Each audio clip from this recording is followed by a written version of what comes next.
Muchas gracias a todos por estar aquí con nosotros. Sí. Bueno, yo quisiera platicarles un poco a través de otra visión que tiene que ver con cómo adquiero yo mi casa, cuál va a ser el criterio para yo poder escoger incluso una zona para ver dónde voy a vivir. Y bueno, en ese tenor, posteriormente voy a platicarles un poco de la situación de Guanajuato, cómo es que se genera esta dinámica en la ciudad, para más adelante dar algunos elementos que tenemos que considerar o que es recomendable que podamos considerar cuando escojamos una zona para vivir. Y bueno, partimos desde que la vivienda es el tipo de construcción que más se encuentra en una ciudad y a la que menos le ponemos atención, a menos que queramos comprar una casa habitación. Por otro lado, la ONU Habitat me dice que la vivienda adecuada tiene que venir como un derecho humano fundamental, es decir, que todo mundo tendríamos que tener este derecho a la vivienda. Pero ahora nos vamos a ir en ver con esta misma estructura que les estaba platicando, bueno, cómo poder escoger una casa en Guanajuato. Vamos a platicar un poco acerca de modelos de ciudad. Estos modelos de ciudad, si bien no son específicos para un lugar en especial, lo que me dicen es cómo se ha venido trabajando la vivienda o cuál ha sido la dinámica que finalmente logra esta lógica y por qué la ciudad va creciendo de un lado y de otro y bueno, cómo se va distribuyendo.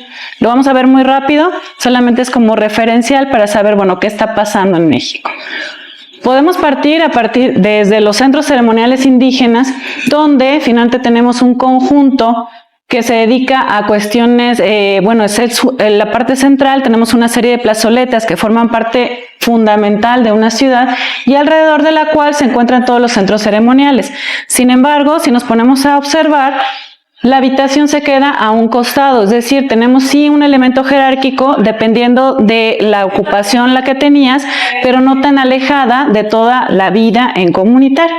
¿Por qué es importante? Porque finalmente la vivienda se distribuye a través de esta lógica simbólica, ahorita vamos a ver por qué, jerárquica y de funcionalidad comunitaria. ¿A qué se refiere? A que yo voy a vivir cerca de donde se encuentra toda la actividad, pero también puedo vivir cerca de donde se encuentra la agricultura. ¿Por qué? Porque es mi lugar de trabajo y además estoy cerca de toda la actividad cotidiana. Como dato adicional, una vivienda refleja esta cosmovisión, es decir, el fogón se encontraba en la parte central de la casa, lo cual implicaba que era el centro del corazón familiar. Realmente era simbólico. Y además los 4 postes, que eran los que tenía el techo, porque tenía que ver esta relación con el cielo. Acuérdense que finalmente el indígena tenía este acercamiento a la naturaleza y el respeto por ella, por eso es que también era parte de sus dioses.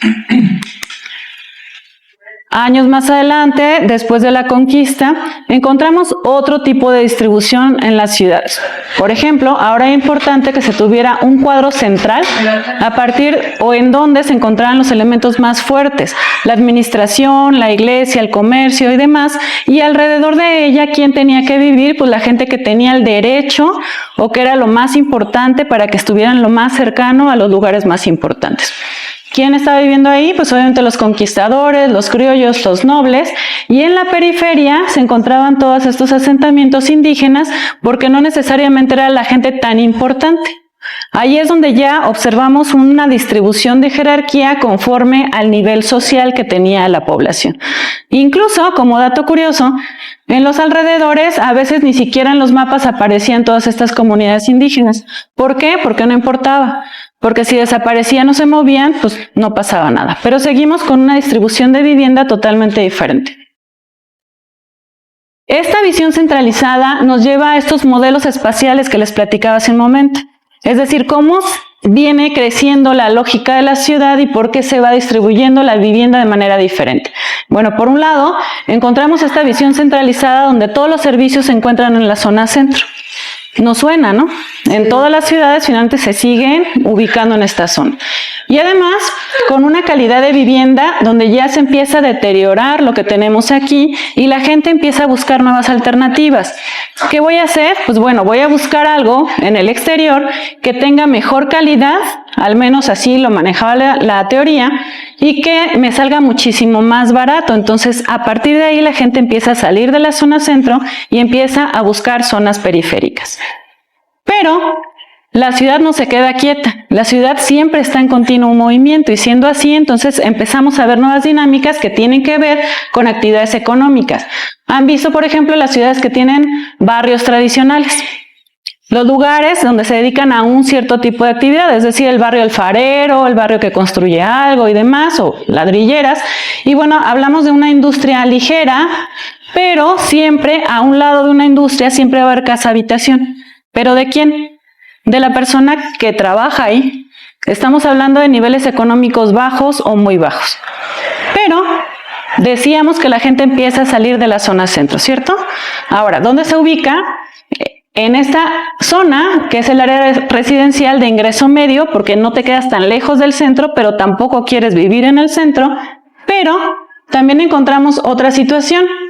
Comienzan a aparecer las zonas residenciales de ingresos elevados. Si nos vamos a Guanajuato, la zona, por ejemplo, de Pozuelos o Norialta, ¿por qué? Porque son conjunto de casa-habitación que tienen mejores posibilidades y todos tenemos que estar en la misma zona. Entonces, bueno, así comienzan las dinámicas. Los siguientes modelos nos dicen algo. La zona centro se sigue permaneciendo como esta zona de madurez, que es la vivienda tradicional. Decíamos que corre la gente ya para un primer circuito donde tenemos esta zona de transición y vivienda de todos los niveles económicos. Pero empezamos a observar, por ahí de los años 80, 90, un crecimiento de asentamientos periféricos de vivienda informal. ¿Por qué? Porque la gente piensa que regresar a la ciudad va a tener mejores condiciones económicas, no tiene dónde vivir y empezamos a asentarnos. Si esto lo platicamos a través de los elementos políticos es un caos, eso no lo vamos a tocar el día de hoy. Pero bueno, ¿qué pasa entonces? Que los proyectos de vivienda van enfocados hacia la zona media, es decir, a cómo vamos a solucionar el problema en toda esta zona de transición. Sin embargo, no todo el mundo tiene el recurso ni tampoco tiene la posibilidad de adquirir un financiamiento y comenzamos a tener urbanización espontánea y además mucha zona de autoconstrucción. ¿Por qué? Se casó mi hijo, la hija se embarazó, etcétera, etcétera. Entonces empiezo a sesgar mi casa, a fraccionarla, a construir un cuartito adicional y obviamente todo esto ya cambia toda la dinámica de la ciudad. Pero no es el único modelo. Resulta que ya decíamos que tenemos un cuadrilátero primitivo, es decir, toda la zona tradicional con vivienda que sigue funcionando de la misma manera. Tenemos un primer anillo de expansión, pero este tiene una fuerte densidad poblacional. Toda la gente necesita servicios. ¿A dónde creen que van a ir? Al centro. ¿Por qué? Porque seguimos con esa visión. Entonces, por más de que yo me aleje, tengo que regresar de manera continua porque ahí está la escuela de mi hijo. Nada más. Pero resulta que seguimos creciendo y tenemos un segundo anillo de expansión. Y este segundo anillo ya no tiene tanta densidad poblacional. Empieza a mudarse gente que ya no tiene tantos hijos, que vive incluso solo, etcétera. Y tenemos barriadas con funciones residenciales, a veces incluso con 30 habitantes por hectárea. Entonces, muchísimo terreno para solamente muy poca gente. Pero todos ellos requieren servicios. Y seguimos regresando a la zona centro. Aquí es donde surgen estos nuevos fraccionamientos. ¿Por qué? Porque necesitamos conjuntos habitacionales que me den un servicio para todos y por lo tanto es que entre más lejos me encuentre la zona centro, pues puedo encontrar mayores facilidades para tener, como decíamos hace un momento, terrenos muy amplios. Y esto a su vez tendría que derivar en conectores, es decir, cómo la calle también tiene que funcionar en relación a la cantidad de casas que vamos a poner en cada una de las zonas. ¿Esto se hace? No. No quiero criticar, pero creo que no. Pero no.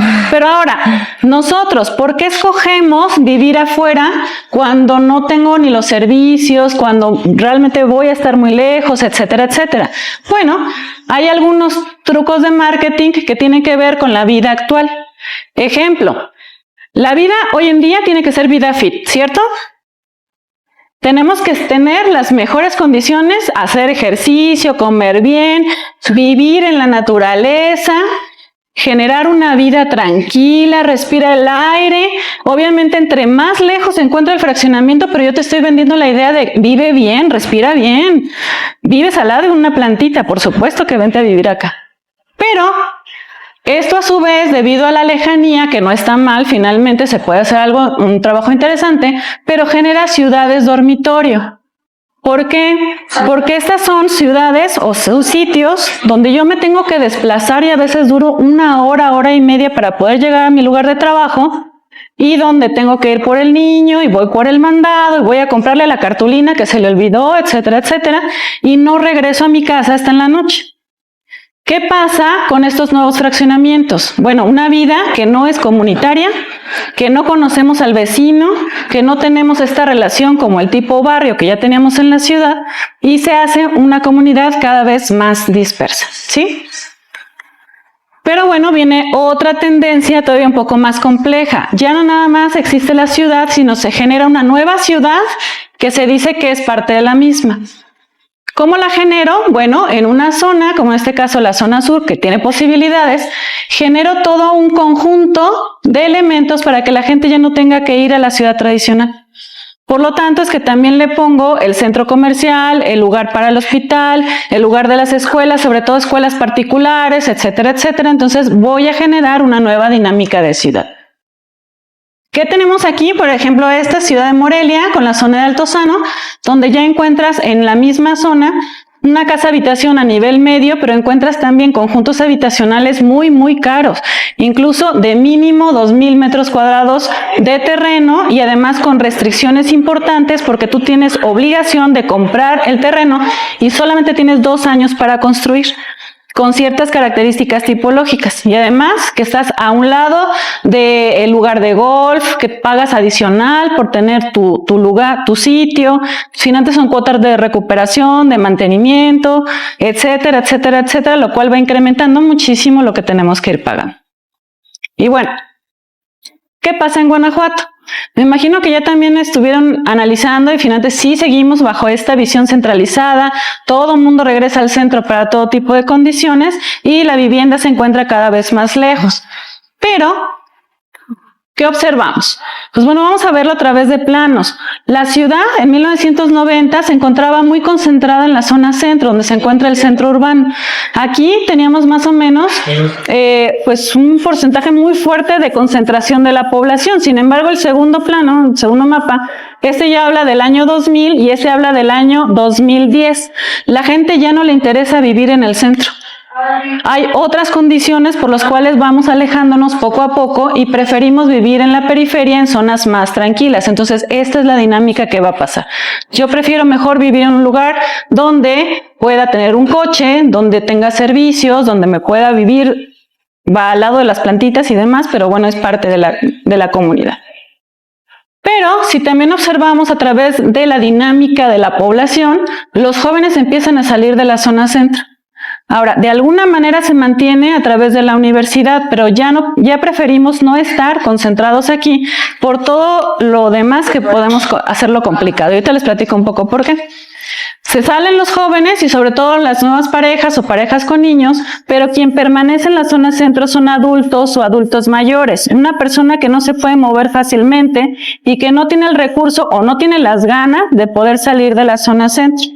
Ahora, ¿por qué es importante esto? Porque las ciudades no están preparadas para adultos mayores. No sé si alguna vez les haya pasado, a mí muchas veces, como un señor se cae, se resbala y demás, y no hay ni siquiera algo que te detenga para que pueda haber las mejores condiciones. Y además con muchos otros factores. Entonces, los jóvenes están saliendo y cada vez hay menos población en las zonas centros porque preferimos vivir siempre en la periferia. Esto nos lleva a esto. Guanajuato tiene una característica que también la diferencia, que es una ciudad histórica. Sin embargo, a través de esta misma dinámica económica se genera un turismo y sobre todo turismo masivo. Este turismo masivo también va a la par de que no te guste tanto vivir en el centro, a pesar de que aquí tienes todos los servicios y está cercano a todos los eventos. ¿Por qué? Porque se genera de manera impresionante. Esta imagen es la del Día de Muertos, hace un año, donde la sola cantidad de gente que asistió un día fue la cantidad normal que recibe la gente Guanajuato en un año. Entonces, imagínense la cantidad de población. Y además pensamos que dándole al servicio al turista tenemos que hacer cambios y transformaciones, lo cual también se ve reflejado en las mismas construcciones. Y tenemos aquí los puestitos en todos lados, la cantidad impresionante de basura, porque tampoco es tan sencillo poder hacer algo al respecto. Y bueno, apertura de cada vez más eventos que tampoco te llama la atención ya tanto vivir en el centro. Y derivado de políticas, decían hace un momento. Bueno, si estamos hablando de conservación del espacio porque es una ciudad histórica, sabemos o hacemos énfasis en lo que dice John Ruskin sobre el conjunto urbano. Ya no solamente es el elemento histórico el que llama la atención, sino también tenemos que cuidar todo el conjunto.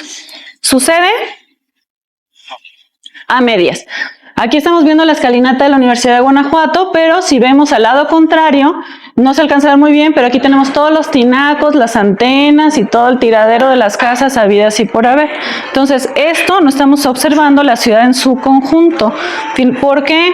Porque si se traslada al elemento comercial, obviamente se requiere mayor cantidad de agua, mayor cantidad de servicios, sale mayor cantidad de basura y pues obviamente ¿dónde lo vamos a meter? Entonces son factores por los cuales el centro ya no es tan atractivo para vivir. Todavía a medias, por la visión sobre todo de jóvenes. Y bueno, ¿qué observamos? Observamos en Guanajuato una ciudad que envejece, sin preparación para ello. Tenemos un mayor costo de la vivienda. ¿Por qué? Porque si es una ciudad atractiva, pues obviamente voy a jalar a la gente que me pueda pagar más. Algo que es importante que comentaron sobre avalúos es que sí, el inmueble tiene un valor, pero yo como propietario tengo el derecho de subirle lo que yo quiera. ¿Por qué? Porque es mi propiedad. Y obviamente si va a venir gente con recurso, la vendo. ¿Por qué? Bueno, esto me lleva a un proceso de gentrificación productiva que tiene que ver con la expulsión de la población debido a darle mayor énfasis al elemento económico en la zona centro, pero con la resistencia de otros factores. Los jóvenes siguen quedándose aquí porque aquí está la universidad. La gente sigue regresando al centro porque aquí están todos los edificios de gobierno. Entonces, aquí tenemos que regresar, como decíamos, esta visión centralizada que no se ha quitado en la ciudad. Entonces, sí hay movimiento. Pero todo esto me lleva a transformaciones urbanas y grave deterioro en los inmuebles. Ok, decíamos, creo que lo traigo un poco más adelante, pero bueno, son algunos factores de la zona centro y la gente empieza a moverse a la periferia, pero para Guanajuato se relaciona con la zona sur. ¿Por qué prefiero irme a la zona sur? Porque yo busco una mejor calidad de vida, menores costos de la vivienda y obviamente que tenga otros servicios. Hay algunos fraccionamientos que tienen su alberca, otros tienen centros culturales, otros tienen juegos para niños, que decíamos no se utilizan debido a esta condición de ciudad dormitorio. ¿Cuánto hacen de la zona sur al centro para ir a dejar al niño y de regreso? Entonces todo eso influye. Fraccionamientos cada vez más alejados. Necesidad de transporte privado. La gente que vive lejos tiene que tener sí o sí al menos un vehículo. O bien, si tuviéramos mejores condiciones de transporte público, quizá pudiera ser una buena solución. Pero se distribuyen a través de una sola vía de comunicación. A ver, salgan de la zona centro a las 7 de la mañana, a las 5 de la tarde, los viernes a las 5 o 6 de la tarde, a ver qué tal está el tráfico. O sea, padrísimo. Pero además tenemos esta homogeneización del territorio, es decir, todas las casas se parecen. Guanajuato no es un fraccionamiento serial. Tiene color, tiene forma, tiene muchas otras cosas a través de la topografía y se venden incluso las calles con que vente a vivir a la zona plana de Guanajuato. O sea, pues está padre, pero no necesariamente estamos viviendo en Guanajuato. Además, tampoco se garantiza que se tenga la cobertura total de servicios. Ya incluso hay algunos fraccionamientos que no tienen la cobertura total de agua potable para todas las casas habitación y todavía tienen en proyecto la construcción de nueva casa habitación. Entonces hay que tener en consideración eso. Y bueno, la falta de cobertura de infraestructura y equipamiento, pero yo quiero hacer un énfasis en la zona sur de Guanajuato, porque Guanajuato no ha tenido agua potable durante muchos años. El agua empieza desde el ciclo del agua en la parte superior de los cerros, va recorriendo porque no permite el terreno que se permea al subsuelo porque es muy duro. ¿Qué es lo que pasa? Que toda esa agua tiene que ir a la zona sur, porque es el lugar donde se recargan los mantos freáticos. ¿Dónde están los nuevos fraccionamientos? En la zona sur. Si tampoco la misma zona sur tiene cobertura al 100%, imagínense en algunos años cuando ya se aprueben más fraccionamientos y no tengamos este ciclo de recuperación del agua. Entonces se los pongo así como no tan roja, pero vale la pena que lo consideremos, ¿no? Y bueno, ¿cómo escojo una vivienda en Guanajuato? Primero, el gasto que realizas para comprar una casa es el más grande que vas a tener en tu vida. ¿Qué implica? Que escógelo bien. Al menos casi el 90% de la población no compra otra nueva casa. Es una sola, es un gasto de inversión. Pero nos podemos ir también a través de algunos elementos que maneja ONU Habitat sobre vivienda adecuada y las vamos a ir adaptando a Guanajuato. ¿Qué necesito considerar? Primero, seguridad de la tenencia. Que tenga la certeza que ese terreno es legal, que no tiene dos dueños, que no se deba, que no tenga también porcentaje adicional que yo tenga que empezar a considerar. ¿Qué más? Que sí se tenga disponibilidad a los servicios, que me fije en la calidad de los materiales con que está hecho mi casa, que tenga correctas instalaciones y que sí tenga infraestructura. Si yo no tengo agua ahorita, dadas las condiciones, quizá no la voy a tener. Entonces, cuidado con eso. Siguiente, que sea asequible. Asequible significa que tiene el precio accesible para que yo la pueda acceder. Ya decimos ahorita que no es tan sencillo. Lo idóneo, o al menos lo que dice ONU Habitat, es que solamente me implique el gasto de la casa pagar un 30% de mi salario. ¿Eso es viable? No. Habitabilidad. ¿Es un lugar seguro? Me protege del frío, de la humedad, del calor, de la lluvia, del viento, de salud, de los peligros estructurales. ¿Cuántos no nos vamos por ver la imagen que se ve muy bonita, pero sí tiene algunas fracturas la casa y te dicen, ponle cualquier cosita, al rato ya la arreglas? O sea, no. Problemas estructurales implica problemas futuros. Cuidado con eso. Que sea accesible. ¿A qué nos referimos con esto? Todos vamos a crecer. Tengo un lugar adecuado, una rampa adecuada, tengo la ubicación de las habitaciones de una manera tranquila, las escaleras son factibles, realmente puedo subir o bajar si traigo muletas, si me duele el tobillo, etcétera, etcétera. Entonces, bueno, es otro factor adicional. Ubicación. ¿Cuánto tiempo voy a hacer desde mi trabajo allá? ¿Cuánto tiempo voy a hacer desde ahí a la escuela? ¿Cuánto tiempo voy a hacer? Porque también este es un factor importante. O bien, ¿quién me va a venir a cortar el pasto a la casa cuando no hay transporte de manera continua? Entonces, bueno, son tips que les puedo dar. Ustedes pongan una evaluación y decidan conforme a esto a dónde lo quieren llevar. Y además, adecuaciones culturales. ¿Por qué? ¿Cómo somos los mexicanos? ¿Blanco y negro? Los mexicanos somos color, somos vida, somos movimiento. Y si tu fraccionamiento te va a impedir que tengas color, que tengas vida y demás, quizá no sea tan buena idea, ¿sí? Entonces, bueno, son reflexiones generales, pues ojalá que les haya gustado y pues muchísimas gracias.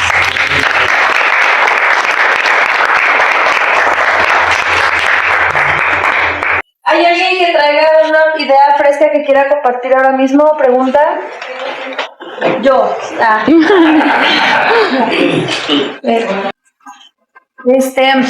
Yo tengo la pregunta, si como que, no sé si sea como algo del inconsciente colectivo o si sea como una tendencia como marcada por, no sé, el planeamiento urbano, pero ¿por qué esta necesidad de que sea solo un centro?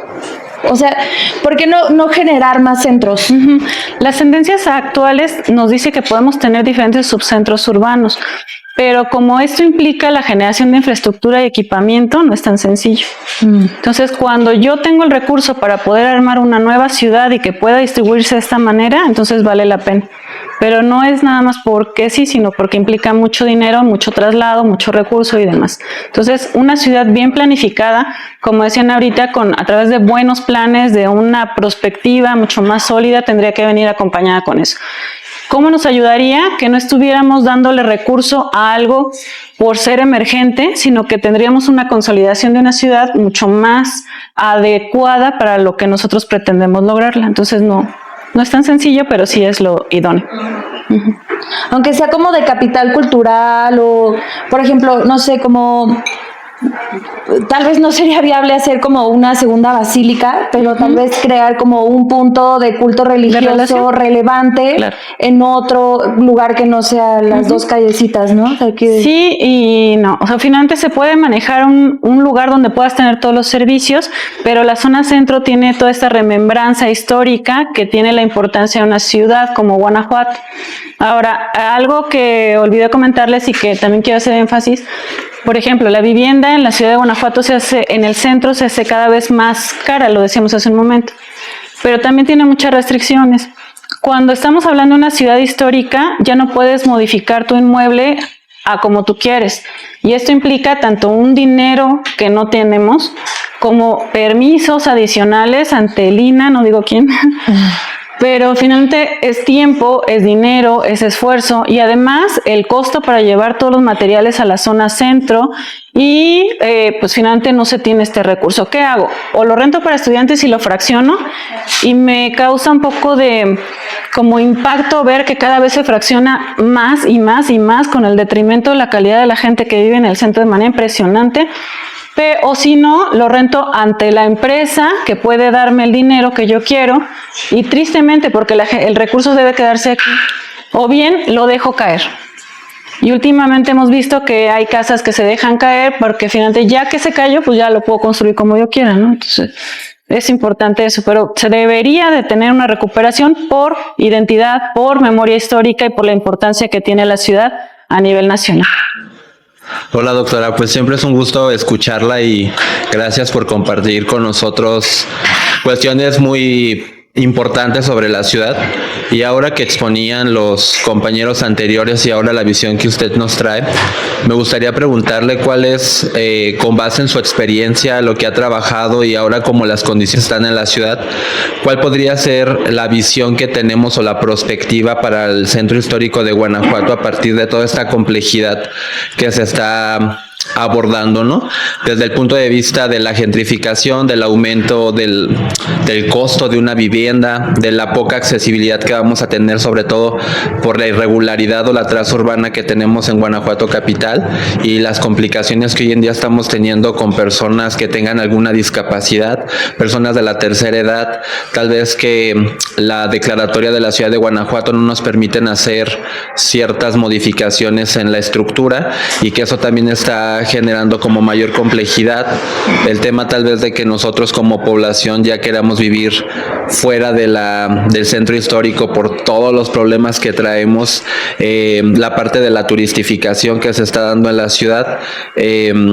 Me pregunto ahora como cuál sería la visión que hoy Guanajuato estaría teniendo en, no sé, en unos 10, 15 años, considerando todas estas implicaciones y si tal vez en algún momento se estaría pensando que la ciudad ya no pueda tener esa vida, ese color, esa dinámica en la que nosotros estamos como muy introducidos, porque también me generaba como un poco de duda o conflicto interno, lo que nos explicaban en un principio con estos videos que veíamos, ¿no? Y muchos de ellos ya decían, o sea, me gusta mucho la ciudad, pero posiblemente por estas situaciones ya no consideraría tener a Guanajuato como dentro de mis posibilidades de yo habitar la ciudad y estar implicados en las dinámicas o relaciones que hoy en día todavía manejamos, ¿no? De acuerdo. Bueno, de hecho, poníamos la periodicidad de los mapas o de los planos a partir de 1990 porque es cuando el gobierno del estado le cede el poder al municipio, que es más o menos en esos años. Ahora, ¿de qué depende? Del municipio. Al menos legalmente, estructuralmente, dependemos de la visión que se tenga del municipio. Ahora, puede ser bueno o malo. Puede ser muy bueno porque si yo tengo una visión de tener una ciudad que me dure más tiempo, que tenga esta vida, que te guste vivir en el centro, entonces las políticas serían diferentes. Sin embargo, si mi política va a generar mayor cantidad de turismo, a que haya mayor gentrificación, a que haya menores condiciones de que tú te guste estar, no va a funcionar. Entonces, podemos empezar a presionar un poco con la ciudad que queremos. La ciudad que queremos tendría que poner el valor en lo que realmente lo tiene, en la gente. Si la gente vive bien en el centro, pues entonces la ciudad lo tiene que representar. No importa tanto todo lo demás, ¿no? Lo económico es muy importante, pero bueno, importa a la gente, que es lo principal. Entonces, todo depende del objetivo que se pretenda de gobierno. Que se pueden hacer muchas cosas, sí, muchísimas. Que se puede lograr una moderación de todas estas actividades también y que te guste venir al centro. Mucha gente, cuando hicimos algunas encuestas en la zona sur, decía, es que el centro es de los turistas. O sea, no, el centro es de nosotros. Y debido a esto es lo que somos nosotros. Pero bueno, esta misma visión se está transformando en otro tipo de situaciones. Entonces todo depende de eso, de la ciudad que queramos a partir del gobierno, pero también de lo que nosotros exijamos. Entonces, por ahí va. Gracias. ¿Quién gusta tomar? Bueno, a mí me acaba de volar la cabeza lo que dices del tema del agua. Entonces, sí era más factible urbanizar hacia los cerros que hacia la parte plana. Con moderación, siempre y cuando hubiera sido hacia la zona sur, pero que se tuviera toda esta, la idea de contemplar cómo salvamos la cantidad de agua, hubiera sido otra cosa. Pero, por ejemplo, construimos cada vez más en zona sur una sola vialidad, con pozos cada vez más alejados y no necesariamente con una recuperación de agua importante. Entonces, si se hubiera hecho con moderación y se hubiera contemplado como previsión, hubiera sido otra cosa. Sí, mira, sobre... Hace un mes, en el foro de hace un mes, precisamente hablamos sobre eso, sobre la expansión hacia el sur. Y una de las cosas que platicamos es precisamente eso, ¿no? Que fue demasiada la expansión por mera cuestión económica. Entonces, eso también nos lleva ahora a que tenemos que buscar otro modelo de urbanización allá, que para variar no cuadra con lo económico. ¿A qué me refiero? Tenemos un montón de terreno disponible en zona sur, un montón de territorio para crecer, pero jamás vamos a saturar ese espacio. O sea, la proyección de población es muy clara. Hay espacio para un montón no sé, un siglo de crecimiento natural de la población o incluso más. ¿Qué significa esto? Pues tenemos que ahora buscar un modelo de urbanización en donde haya casas pequeñas, un terreno grande, pero que sea accesible. O sea, ¿sí me explico? Entonces, vuelve a ser la dificultad. Bueno, sí, suena teóricamente muy bien estar en contacto con la naturaleza, tener asoleamiento, tener ventilación, tener espacio para las mascotas, no sé, pero pues el costo, ¿no? El costo otra vez vuelve a ser la dificultad. Entonces, volvemos a lo mismo, gradualmente y a lo largo de décadas, pues tenemos que llegar a ese punto de equilibrio, pero pues también tenemos que atenderlo a la urgencia, ¿no? Lo de ahorita, cómo hacerle. Bueno, pues creo que para eso sirve aquí estas pláticas justamente, ¿no? Para explorar y buscar soluciones. Aunque también haría énfasis en algo. Por ejemplo, Guadalajara, gracias. Acá, gracias. Guadalajara ya no tiene dónde crecer. Ya acabó totalmente su terreno para poder llegar a una expansión. ¿Qué es lo que está haciendo? Regresar otra vez a la zona centro, identificar vacíos urbanos, tumbar zonas completas y volver a levantar. Entonces tampoco no es que hay que fiarnos en que tenemos terreno, ¿no? O sea, somos más. ¿Dónde vas a meter tanta cantidad de gente y cómo vas a solucionar los problemas que tenemos? Entonces, no es tan fácil como nada más déjalo crecer, sino crece pero con orden. Hay que hacer edificios aquí, departamentos. Arriba. Bueno, sí, ya viendo... Bueno, la reflexión que hice después de ver así las tres presentaciones, sobre todo con ciertos datos así en específico, o sea, uno, el dato que dijiste de esta persona que compró una torre en Manantial y que básicamente le salió cada departamento en 175. O sea, estamos hablando de los 16 departamentos. Sí. Entonces, con menos de 3 millones, 16 departamentos. Sí. Bueno, no sé cómo estuvo eso, pero eso sí o sí tuvo que haber ido subsidio. O sea, yo sé que ahorita es más caro el material de construcción, pero tampoco que fue 2010 antes. ¿De qué año es el Manantial? Como 2010, 2015. Los dejas estar en 230. Ajá. Y como compró en volumen y en preventa, 175. Ajá. Okay. Sí, eso tuvo que haber sido con subsidio. Porque, o sea, no solamente lo compró en menos de 3 millones, la persona que se lo vendió lucró. Entonces, o sea, a lo que voy también es que ya hablando de exigencias, algo que también, o sea, ya había leído anteriormente, los subsidios que hay ahorita para vivienda popular son casi nulos. Ha habido, pero así de que migajas en comparación a lo que era antes. Y luego la diapositiva que mostró Tere, donde estaban las barras así del 2010, 2000, así hasta, ¿qué está? ¿2022? La construcción. 2022, ajá. O sea, la barra del 2022 era una cosita comparada a la del 2010. O sea, no hay desarrollos nuevos porque no son rentables. O sea, se hablaba de pedirles del corazón de los empresarios que hagan nuevas propiedades, pero ¿cómo lo van a hacer si no ganan? Sí, esa es la gráfica que decía. O sea, como de 2024 a 2015 es una gran diferencia. Y luego esto ya juntándolo con lo que es la gentrificación, como algo que sí he notado mucho, sobre todo en redes sociales, es así como que el odio a los gringos europeos, estarlos culpando de que gracias a ellos todo es caro. Lo entiendo como factor, pero en un problema que es multifactorial, creo que es un factor mucho más pequeño a que no hay nuevos desarrollos. Dentro de lo que he visto así en la inmobiliaria, lo que ellos compran pues son casas de 3 millones en delante. Es muy raro que alguien de Canadá, Estados Unidos o de Europa compre vivienda popular, y sin embargo es la que más se ha inflado.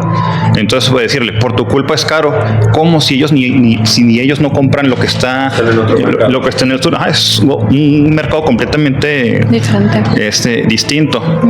Y luego por lo que comentaba acerca de que pues todos buscamos el centro, de que pues es que en el centro es lo que está todo. O sea, como ahí la actividad económica de la ciudad ahí empezó, entonces pues sí, es lógico que ahí estén todos los bancos, comercios, y obviamente se busca eso. Bueno, en Chihuahua Capital se hizo un proyecto de desarrollo, se llama Distrito 1, googleenlo, es muy interesante porque no nomás fue un desarrollo de muchos departamentos, o sea, se hizo un centro comercial, o sea, con sus respectivos cines, se hizo torres de estacionamientos, o sea, todo lo que uno espera encontrar en el centro de una ciudad. Creo que lo que llamaría, como dijo, subcentro. Subcentro. Sí. Hoy en día ese proyecto todavía no está terminado, pero los departamentos ya son más caros que en el centro histórico. Claro. Uno dirá, bueno, pero yo quiero departamentos baratos, no que sean más caros en otro lado. Pero es que ese proyecto hizo que se evitara que se dejaran de estar inflando tanto las propiedades del centro histórico. Gracias a que aquí en el Distrito 1 se hizo ese proyecto con muchos departamentos, un subcentro, que incluso hay más actividad económica aquí que en el mismo centro histórico. Eso frenó mucho que crecieran los precios acá. Obviamente todo eso se tiene que hacer con las debidas regulaciones, pues, para no consumir más del agua que hay. También se tiene que pensar más en los sistemas de captación de agua. O sea, llueve aquí, se inunda todo, y luego ¿a dónde se va toda esa agua? Ya también se tiene que empezar a hablar más de cómo captar toda esa agua en vez de que molesten el tráfico y luego desaparezca. Así es. Entonces, o sea, sí, o sea, creo que ya viendo, o sea, los datos duros, ya podemos tener información, hacer opiniones ya más sustentadas, dejar en paz al chivo expiatorio que se han convertido los inmigrantes, y ver que pues, necesitamos más políticas públicas, necesitamos más subsidios para desarrollos, necesitamos más subcentros para tratar de evitar que se sigan inflando los precios de esta forma. Sí, de acuerdo. Bueno, creo que un poco respectivo a esto mismo y que se va mencionando, una duda es, y algo como desesperanzado, ¿qué mecanismos tendríamos nosotros, ciudadanos de a pie y de ingreso inestable, para hacer justamente este tipo de presión, porque existen las políticas públicas, podemos poner buen transporte, pero no podemos esperar a que el mercado se regule. Eso no sucederá. Y los intereses del capital claramente están muy inmiscuidos en el bolsillo y en la mente de quien está en las administraciones. Y también hay una gran distancia entre los ciudadanos, entre nosotros, con el espacio que habitamos, con cómo se administra, hasta a veces con la misma habitación que no poseemos, que no tenemos propiedad.